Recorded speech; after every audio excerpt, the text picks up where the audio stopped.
అందరికీ నమస్కారం. నేను మీ గంటి ఉష. నా మిత్రులకి, శ్రేయోభిలాషులకి, సబ్స్క్రైబర్స్కి, నా వీడియోస్కి మంచి మంచి లైక్స్, కామెంట్స్ చేస్తూ నన్ను ప్రోత్సహిస్తున్నటువంటి నా అభిమానులందరికీ కూడా కృతజ్ఞతలు, శుభాభినందనలు. మళ్ళీ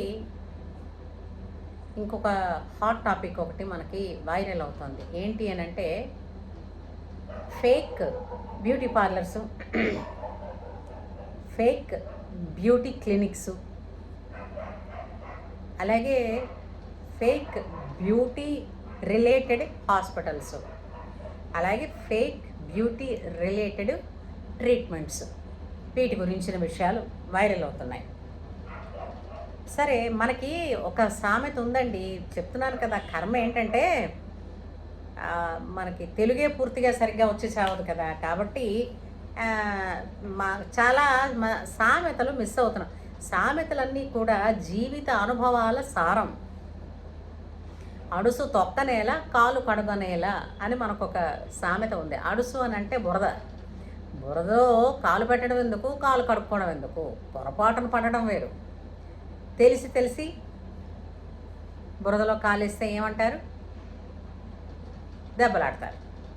అలాగే ఇంకొకటి కూడా ఉంది మనకి, వినదగుని ఎవ్వరు చెప్పినా వినినంతని వేగపడక. చెప్పేవాడు వాడి వ్యాపారం కోసం 1,00,000 చెప్తాడండి. అవన్నీ వినాలని రూల్ ఉందా? లేదంటే పేక మీద కత్తి పెట్టి మిమ్మల్ని వినమన్నారా? మీను మెత్తపడే అంటే ఏంటి, దాన్ని అదే ఎట్లా ఏంటంటారంటే, చిన్న విషయాలకి కూడా కన్విన్స్ అయిపోయే సైకాలజీ ఉందనుకోండి. ఎవరైనా ఏదైనా ఎంత పెద్దదైనా చెప్పి మనకి కన్విన్స్ చేసి మన బుర్రకు రుద్దేస్తారు. అసలు వ్యాపారం తాలూకు అసలు లక్షణం అదే కదా. ఒకరి బలహీనత ఒకడికి వ్యాపారం, ఇది నిజం కదా. కానీ నేనంటాను, వ్యాపారం అని అంటే ఏంటి తెలిసిందా? మీరు ఒక నమ్మకాన్ని అమ్ముతున్నారు ఒక ప్రోడక్ట్ ద్వారా. మౌత్ పబ్లిసిటీ కూడా అంతే, ఒక నమ్మకం. ఏంటి ఆ నమ్మకం? ఒక వస్తువు పట్ల మీరు ఉపయోగించిన తర్వాత దాని పట్ల మీకు వచ్చినటువంటి పూర్తి సంతృప్తి ఏదైతే ఉందో, అది మీ నమ్మకాన్ని బలపరిచినందుకు గాను ఈ నమ్మకాన్ని మీరు మరొకరికి అమ్ముతున్నారు. మీకు లాభం కోసం కాదు. అంటే ఒక వస్తువుని ప్రమోట్ చేయడం అంటే ముందు మీరు వాడి మీకు సంతృప్తి కలిగిన తర్వాత ప్రమోట్ చేయడం. అంచేత అమ్మకము అనంటే అవతల వాళ్ళ బలహీనత మీద ఆడుకోవడం కాదు, ఒక నమ్మకాన్ని వాళ్ళకి పరిచయం చేయడం అమ్మకం అంటే. ఇది నా దృష్టిలో. అయితే అలాంటిది వాళ్ళు పెర్మనెంట్ మేకప్ అన్నారు అనుకోండి, చెప్పిన వాడికి చెవుడైతే విన్న వాడికి వివేకం వద్దా? మా అమ్మమ్మ అంటూ ఉండేది ఇలా.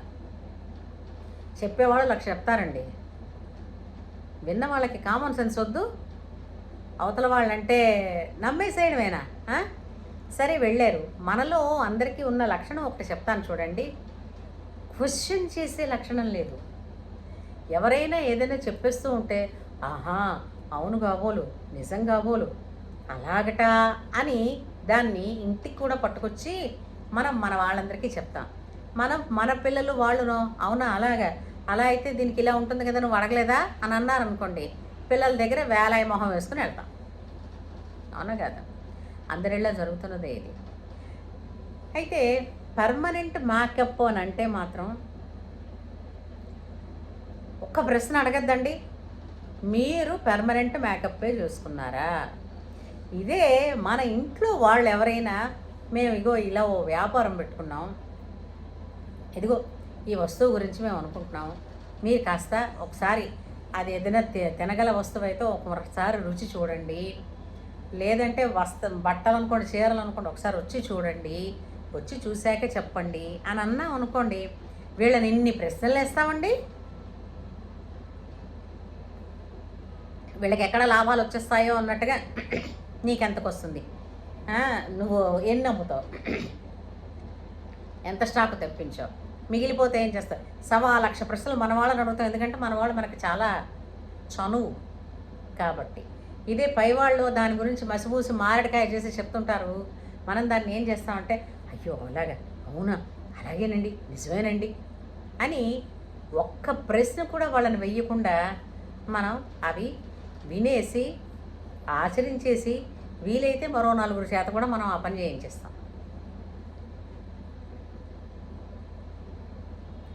ఎందుకు ఇలా ఆలోచించండి. ఇంకో విషయం చెప్తాను.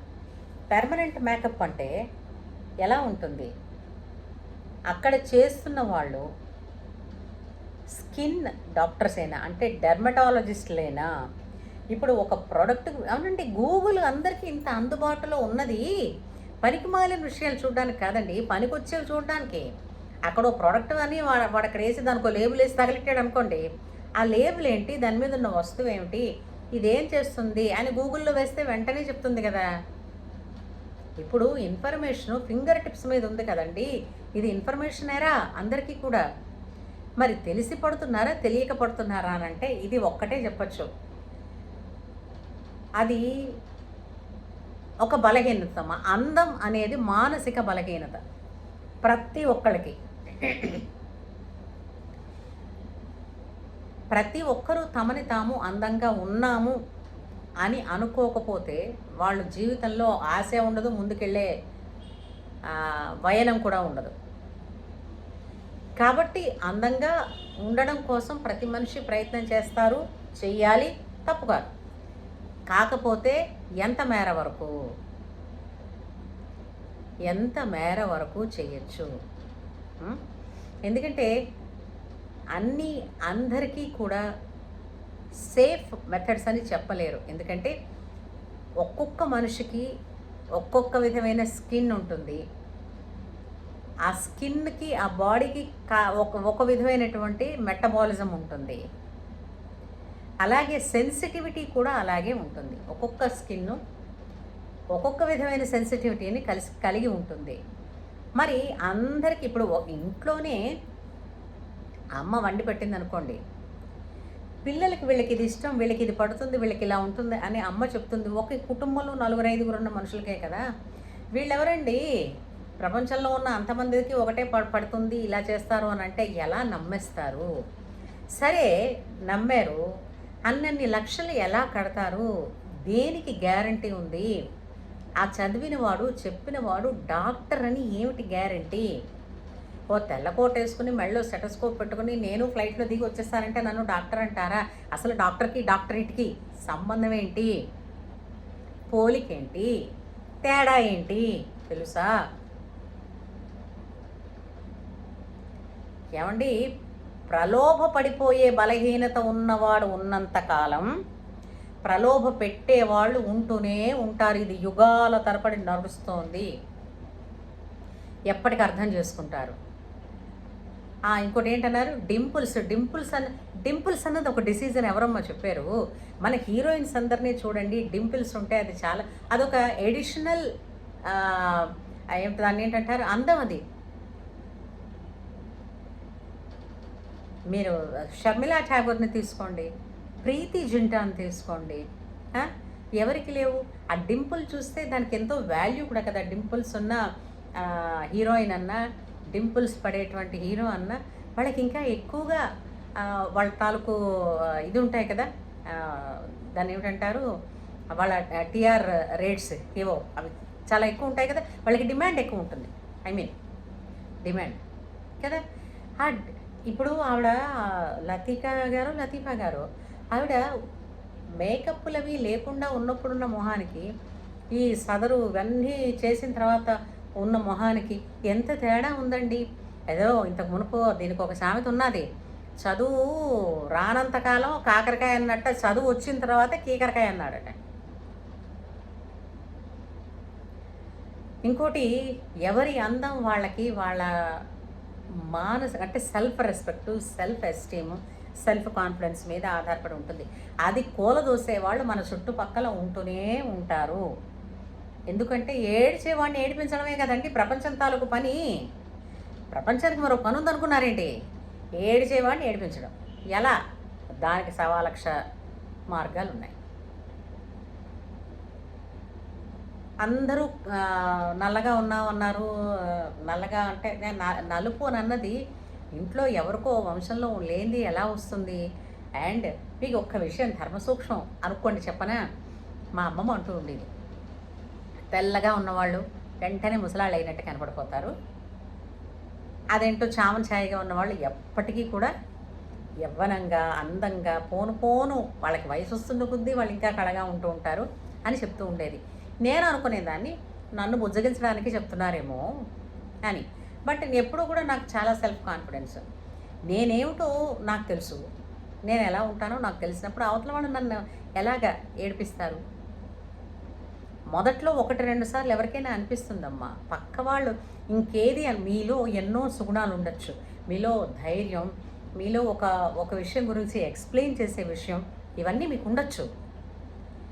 అవి బీటౌట్ చేయలేని వాళ్ళు ఏమంటారు, రంగులో ఒక్కదానిలో మిమ్మల్ని అయితే పొట్టో పొడుగో లేదంటే రంగు ఇవి చెప్పేసి మనని డిస్కరేజ్ చేయడానికి ప్రయత్నం చేస్తారు.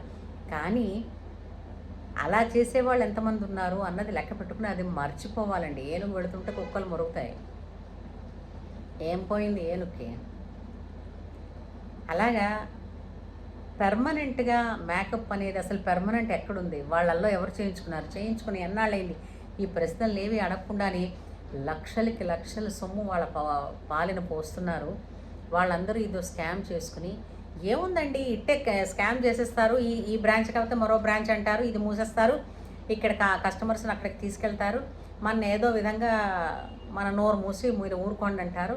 లేదంటే మనకి కోర్టులు వ్యవహారాలు అని అంటే కొంచెం లేట్ అవుతుంది, డిలే అవుతుంది ఈ వ్యవహారాలు. కాబట్టి ప్రతివాడు కూడా విసిగెత్తిపోయి ఇన్స్టెంట్గా మనకి న్యాయం ఎక్కడ జరుగుతుంది అన్న దాంతో పోతే పోయింది లేదు ఏం చేస్తానులే అనుకుంటూ తిట్టుకుంటూ కూర్చుని మిగిలిన ఛానల్స్ని ఆశ్రయించి బయటకు వచ్చి చెప్తున్నారు. ఇది మొదట్లోనే చేయాలి అంటే ఇప్పుడు చెప్పడం తప్పని కాదమ్మా, మీ బాధ నాకు తెలుసు, మీలా మరొకడు తయారవ్వకూడదని మీరు చెప్పారు. 100% మీరు ఈ విషయంలో చాలా గ్రేటు. కాకపోతే అందరూ కూడా చేతులు కాలేక ఆకులు పట్టుకుంటున్నారు. చేతులు కాలక ముందే ఆలోచించండి. ఒక పని ఒక అడుగు వేసేటప్పుడు 10 సార్లు ఆలోచించడం వలన నష్టం ఏం లేదు, కాకపోతే 5 నిమిషాలు లేట్ అవుతుందేమో, సేఫ్ జోన్లోనే ఉంటాం. పనంతా అయిపోయిన తర్వాత అప్పుడు తొందరపడి ఏం చేసినా కూడా సంవత్సరాల తరబడి డిలేడ్ అవుతూనే ఉంటుంది. అవునా? అందుచేత ఈ డైట్ మీకు వెయిట్ లాస్ చేసే పార్లర్స్ అనండి, మ్యారేజ్ బ్యూరోస్ అనండి, దేన్ని ఇప్పుడు నమ్మలేని పరిస్థితుల్లో ఉండడం వలన సిన్సియర్గా హానెస్ట్గా చేసేవాళ్ళు కూడా ఇబ్బంది పడుతున్నారు ఇలాంటి వాళ్ళ వల్ల. కాబట్టి ఎప్పుడైనా అంతే కదండి, రోల్డ్ గోల్డ్కి ఎవరు ఇలాగా గీసి చూడరు, అసలు బంగారాన్నే 10 సార్లు గీస్తారు ఎంతవరకు ఉంది, ఎన్ని క్యారెట్స్ ఉందని. అందుకని ఇలాంటి ఫేక్ వాటి వల్ల నిజమైన వాటికి ఎప్పుడూ కూడా వాటిని వాళ్ళు ప్రూవ్ చేసుకోవాల్సిన అవసరం వస్తూనే ఉంది. కానీ మనస్సులో ఆలోచించండి, అందం అనేది మనస్సును బట్టి, యాటిట్యూడ్ని బట్టి, ఆరోగ్యాన్ని బట్టి ఉంటుంది. అంతేగాని వీళ్ళందరూ ఏదేదో చేసేస్తే అది మారిపోతుందని అనుకోవడం అన్నది కళ్ళ, నిజం కాదు. శరీరానికి ఒక ధర్మం ఉంది, ఆ ధర్మాన్ని అతిక్రమింప చేయడానికి వీళ్ళెవరు, వీళ్ళకు ఉన్నటువంటి అర్హతలేంటి, వీళ్ళకి అందులో ఉన్నటువంటి అనుభవం ఏంటి, ఇవి తెలుసుకోవాల్సిన పని మనది. కాబట్టి ఎవరూ కూడా ఇలాంటి విషయాల్లో ప్రలోభపడి వెంటనే డబ్బులు పెట్టడాలు కానీ, ఆశపడిపోయి ఉన్నది ఊడగొట్టుకోవడాలు లాంటి పనులు చెయ్యకండి దయచేసి. ఏమంటారు? అంతేనా? మీకు నా మాటలు నచ్చితే లైక్ చేయండి, షేర్ చేయండి, అండ్ ప్లీజ్ సబ్స్క్రైబ్ చేసి నన్ను ఎంకరేజ్ చేయండి. ఉంటాను.